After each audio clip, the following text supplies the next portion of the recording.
Hello दोस्तों, उम्मीद करता हूँ आप सभी अच्छे होंगे। और मैं हूँ आपका दोस्त और भाई सीड स्वामी यूसी, एक बार फिर आपके सामने आया हूँ। और जैसे कि दोस्तों आपको पता है कि एसएसटी का एग्ज़ाम जो है 14 तारीख को होने वाली है, 14 या शायद 15 को होने वाली है।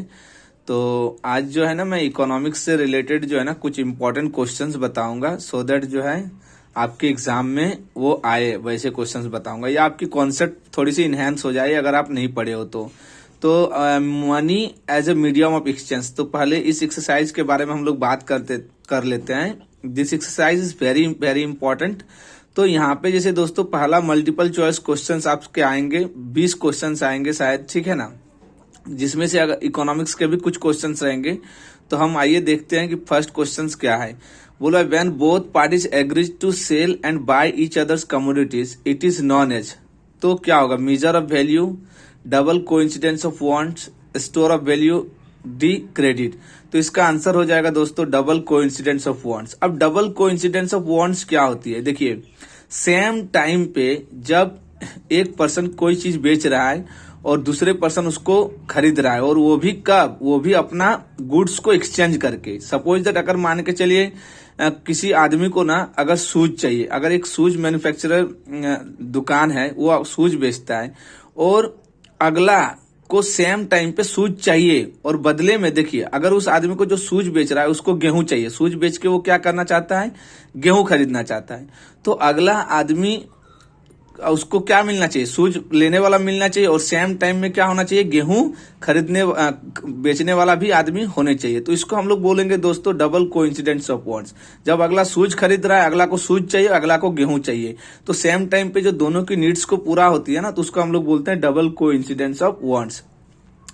अब सेकंड क्वेश्चन है कि name the system in which the double coincidence of wants is an essential feature. कौन से सिस्टम में जो है ना डबल कोइंसिडेंस ऑफ वांट्स जो एक एसेंशियल फीचर है? तो एक ऑप्शन ए है barter system, B money economy, C global economy, D none of the above. तो इसमें देखिए बार्टर सिस्टम होता है दोस्तों। बार्टर सिस्टम में क्या करते हैं? बेसिकली ये एक ओल्ड सिस्टम होती थी जहां पे हम लोग क्या करते हैं, गुड्स और सर्विसेज को ना एक्सचेंज करते थे। वही जो मैंने एग्जाम्पल बताया कि कोई आदमी सूज दुकानदार को गेहूं चाहिए इंस्टेंटली, और एक दूसरे जो गेहूं बेचने वाला है उसको सूज चाहिए, तो वो क्या करेगा? सूज बेचेगा और गेहूं खरीदेगा, बदले में अगला क्या करेगा? गेहूं लेगा और सूज बेचेगा, ठीक है ना। तो इसको हम लोग बोल देंगे बार्टर सिस्टम। ये बार्टर सिस्टम का पार्ट है। अब यहाँ पे third question, anything which is generally accepted by the people in exchange of goods and services is called. कोई भी चीज जिसको लोगों के द्वारा एक्सेप्ट किया जाता है in exchange of goods and services, उसको हम लोग क्या बोलेंगे? मनी बोलेंगे। क्योंकि मनी ही एक ऐसी मीडियम होती है जहां पे हम लोग क्या करते हैं? एक्सचेंज करते हैं, है ना, और हम लोग उसके बदले क्या लेते हैं? गुड्स और सर्विस खरीदते हैं।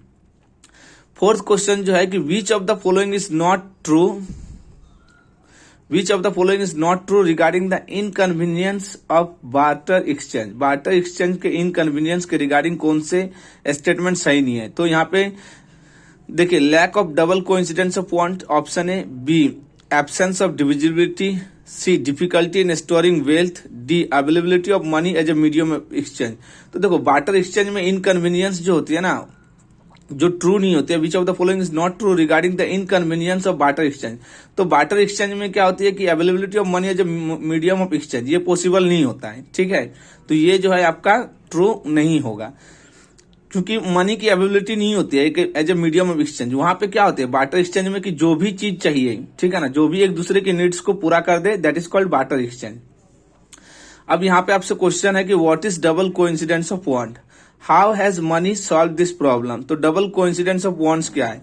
तो मैंने बताया था, जिससे देखिए जब बार्टर सिस्टम था ना, तो वहां पे क्या होती थी कि एक्सचेंज ऑफ गुड्स होती थी। जो when there was barter system, exchange of goods was difficult. जब बार्टर सिस्टम था तो गुड्स की एक्सचेंज करना बहुत डिफिकल्ट है। आप देखिए, आप सेम टाइम में आपको एक आदमी मिलना बड़ा मुश्किल है कि जो जूता बेच रहा है और अगला को गेहूं भी चाहिए, ठीक है ना। तो शूज और वीट का एक्सचेंज करना बड़ा डिफिकल्ट काम है। तो demand of two persons for each others commodity should have raised at the same time. जो मैंने बोला कि सेम टाइम में क्या होनी चाहिए, जो डिमांड्स है दोनों आदमी की कमोडिटी की, वो सेम होनी चाहिए, ठीक है ना।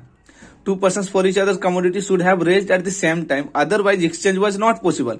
अब मान के चले कोई शूज बेच के उसको क्या चाहिए, मान के चलो लेट से बकरा चाहिए। अब अगला वो जो है ना गेहूं दे रहा है, है ना, बदले में उसको गेहूं दे रहा है, तो वहां पे पॉसिबल नहीं है, तो बार्टर सिस्टम क्या हो गया, वहां पे फेल कर गई। So this is called as double coincidence of want. Double coincidence of wants हम तभी कहेंगे जब सेम टाइम पे दोनों की नीड्स का मतलब जो है ना, दोनों की नीड्स पूरा हो सके। तो मनी जो है, how has money solve this problem, अब बोला कि मनी कैसे इस प्रॉब्लम को सॉल्व किया, मतलब डबल कोइंसिडेंस ऑफ वांट्स को कैसे सॉल्व किया। तो money has solve this problem because now people do not have to search for one who will be ready to exchange his goods because now money works as a medium of exchange। अब देखो money जो है इस problem को solve कर दिया, क्योंकि अब लोगों को ना कोई भी उस आदमी को खोजने की जरूरत नहीं है जो कि एक्सचेंज करना चाहता है अपना गुड्स को, बल्कि क्या है, मनी जो है ना यहाँ पे क्या कर रही है, मीडियम ऑफ एक्सचेंज की वर्क कर रही है। ठीक है, अगर हमको क्या चाहिए कि अगर हमको वीट चाहिए, तो हमने क्या किया, उस आदमी को पैसे दे दिया, बदले में उससे मैंने वीट खरीद लिया। फिर वो पैसे क्या करेगा, जो आदमी जिस आदमी को हम पैसे देंगे, फिर बदले में उसको जो जरूरत है वो किसी दूसरे आदमी से, लेट से उसको मान के चले शूज चाहिए, तो वो शू की दुकान में जाएगा और वो पैसे देगा, फिर बदले में वो शूज ले लेगा। तो इस तरीके से जो है दोस्तों मनी ने क्या किया, डबल कोइंसिडेंस ऑफ वांट्स की जो प्रॉब्लम्स है ना, या बार्टर सिस्टम की जो प्रॉब्लम्स है उसको खत्म कर दिया। अब यहाँ पे जो क्वेश्चन है, नेक्स्ट इंपॉर्टेंट क्वेश्चन, की currency notes in India are issued by the किसके द्वारा, रिजर्व बैंक ऑफ इंडिया के द्वारा, स्टेट बैंक ऑफ इंडिया के द्वारा, फाइनेंस कमीशन ऑफ इंडिया के द्वारा, गवर्नमेंट ऑफ इंडिया के द्वारा। ठीक है, तो दोस्तों एक बात याद रखिएगा, करेंसी नोट्स जो है ना इशूड किया जाता है आरबीआई के द्वारा, क्योंकि आरबीआई जो होते हैं ना एक एपेक्स बैंक होती है, हमारी कंट्री की सबसे बड़ी बैंक आरबीआई ही होती है, जो कि रेगुलेट करती है करेंसी वगैरह को, इशूज करती है। ठीक है, तो यहाँ पे ये जो है आपके 4-5 क्वेश्चंस थे। फिर हम लोग नेक्स्ट क्वेश्चन की बात करते हैं दोस्तों, आइए देखते हैं नेक्स्ट क्वेश्चन में क्या है। फिर अगेन क्वेश्चन है, which of the following institution is authorise to issue currency in India. Same question, देखिए ये सब क्वेश्चन जो है ना सीबीएसई बोर्ड में कई बार पूछा जा चुका है दोस्तों, तो ये आपके लिए बहुत ही इंपॉर्टेंट है। ठीक है, इसको करना बहुत जरूरी है। तो अगेन यहाँ पे रिजर्व बैंक ऑफ इंडिया, आपसे क्वेश्चन घुमा के पूछा जा सकता है कि which of the following institution is authorise to issue currency in India, कौन सा इंस्टीट्यूशन के द्वारा ना जिसको ऑथोरिटी है करेंसी को इशू करने की, तो यहाँ पे आरबीआई है। Which one of the following authorises money as a medium of exchange, कौन ऑथराइजेज करता है कि मनी जो है एक मीडियम ऑफ एक्सचेंज के तौर पे काम करेगी, तो इसका काम किसका काम है, रिजर्व बैंक ऑफ इंडिया के, मतलब आरबीआई के द्वारा। फिर है, who issues currency notes on behalf of the central government in India, तो देखिए सेंट्रल गवर्नमेंट के बिहाफ में हो या सिर्फ करेंसी इशू करने के बिहाफ में हो, सबका आंसर जो होगा reserve bank of India, RBI. फिर नेक्स्ट क्वेश्चन है, which one of the following agencies issues currency notes on behalf of the government of India, तो अगेन फिर क्या होगा, आरबीआई होगा। इनमें से कौन सी एजेंसी है जो करेंसी नोट्स इशू करती है on the behalf of the government, तो देखिए on behalf of the government of India. तो सेम क्वेश्चन को कितने बार जो है ना कितने तरीके से घुमा फिरा के पूछा गया, तो इसका आंसर, सबका आंसर क्या होगा, आरबीआई ही होगी। फिर हम लोग आते हैं deposit in banks, deposit in bank accounts withdraw on demand are called, क्या बोलते हैं, जो डिपॉजिट्स इन बैंक अकाउंट्स में जो डिपॉजिट्स करते हैं और जिसको डिमांड पे ना हम लोग विथड्रॉ कर लेते हैं, ठीक है, तो उसको हम लोग क्या बोलते हैं, fix deposit, recurring deposit, demand deposit, none of this. तो रेकरिंग डिपॉजिट को क्या बोलते हैं, आरडी, फिक्स डिपॉजिट को बोलते हैं एफडी, और डिमांड डिपॉजिट को डीडी। मतलब डिमांड डिपॉजिट क्या है कि हम अपने डिमांड के बेस पे कभी भी पैसे को निकाल सकते हैं। ठीक है, तो इसको हम लोग क्या बोलते हैं, demand deposits. What are the modern forms of money, modern forms of money क्या है, आज के डेट में कौन सी मनी चलती है, एक पेपर नोट्स चलती है और दूसरी कॉइन्स चलती है।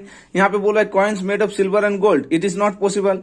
Coins made of leather, it is not possible. Grains and kettle, ये नहीं, ये तो बार्टर सिस्टम का जमाना हो गया है ना, कि ग्रेन्स दे दिए, बदले में केटल ले लिए, केटल वाले क्या किया, हमसे ग्रेन्स ले लिया और बदले में हमें केटल दे दिया। तो ये बार्टर सिस्टम का फंडा है। फिर बोला विच one of the following constitutes money in modern day economy, तो मनी जो है बोला इन मॉडर्न डे इकोनॉमी में कौन सा है, तो गोल्ड है नहीं, सिल्वर है नहीं, इंटरेस्ट है नहीं, डिमांड डिपॉजिट्स। डिमांड डिपॉजिट्स कब होता है, जब हम बैंक में पैसे जमा कर देते हैं और अपने क्या बोलते हैं, डिमांड के बेस पे विथड्रॉ कर लेते हैं। ठीक है, तो उसको डिमांड डिपॉजिट्स बोलते हैं। फिर यहाँ पे जो दोस्तों क्वेश्चन है, which one of the following is an important characteristics of modern form of currency. Modern form of currency क्या है, it is made from precious metal, no. It is made from thing of everyday use, no. It is authorise by the commercial banks, no. Commercial banks किसको बोलेंगे दोस्तों, जो state bank of India हो गई, Punjab national bank हो गई, आपकी bank of India हो गई, दीज आर कमर्शियल बैंक्स, ठीक है ना. So they do not authorise the currency notes, ठीक है. It is authorise by the government of the country. So answer is D. Which one of the following is not included in the modern form of money. Modern form of money में किसको include नहीं किया गया. देखिए कितना easy है. Paper notes है, coins भी है, केटल नहीं होगा.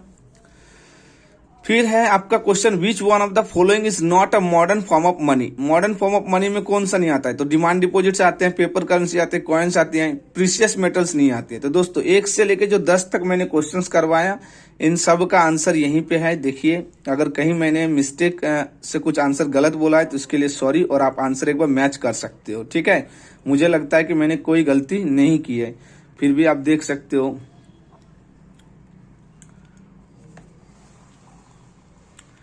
ठीक है, तो दोस्तों इतना ही रहने देते हैं. अब मैं चाहता हूं कि आप इन 10 के 10 क्वेश्चंस को कर लें, और इधर देख लेता हूं अगर है क्वेश्चंस के अभी इधर है तो मैं नेक्स्ट डे इसको डालूंगा, ठीक है. Thank you so much guys.